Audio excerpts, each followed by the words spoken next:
Thank you so much, Hebrew Choir. We get to the second part of the message today, my brothers and sisters. We are looking at the 10 lessons from Gethsemane, and we are looking at the second lesson, friends. The first one, you have gotten it. A prayer environment is very important. The second one is prayer partners are chosen. You see, Jesus chose, he selected. He had 11 disciples. Remember, at this time, Judas had already disappeared to go and betray him. So he had 11 disciples, with himself 12. And he gets here and he tells everybody, sit down. After he tells everybody, sit down, he picks 3 of them and he says, come, let's go this other side. And so he selects, because you cannot always engage in prayer with everyone. You can't go to any church and worship. You know that. You can't just walk and say that anywhere there is a prayer is good to be there, because you may not be of one accord with those who you are praying. And if you are not of one accord, remember the early church in the book of Acts, those prayers are not going anywhere.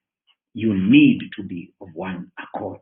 And so you need to select where, but you also need to select who you pray with. It needs to be very important. Select where, but also select who. The third point that I would like to share with you, my brothers and sisters, is that there are prayers you don't just express anywhere. While God is listening, you must also be careful who else is listening. When you read Matthew chapter 26, verse 37, it says that Jesus took Peter and the sons of Zebedee, that's James and John, and then in verse 38, he said to them, my soul is exceedingly sorrowful, even to death. Stay here and watch with me. Why didn't he tell the whole group that his soul is sorrowful? Why didn't he tell everybody that he is feeling like dying, exceedingly to the point of death? He feels this is too bad. Why didn't he tell everybody? Because not everybody can handle your issues. If you are to grow spiritually, there are things you cannot share with certain people, because they will use it against you tomorrow. They say, we know that guy. You remember the other time he was praying about his problem with witchcraft. He is not fit to serve this year. Just leave him. And they will say that for the next 50 years until you die.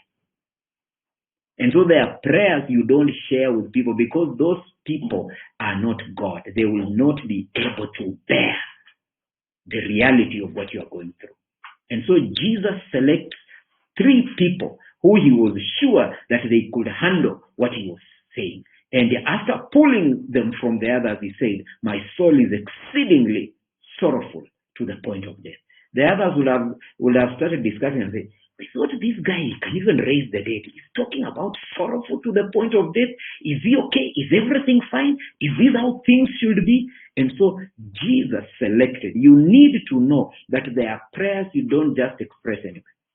Even when they say write your prayer, there are prayers you only speak to God. Remember what Jesus said about prayer. He says, if you want to pray, go to your house.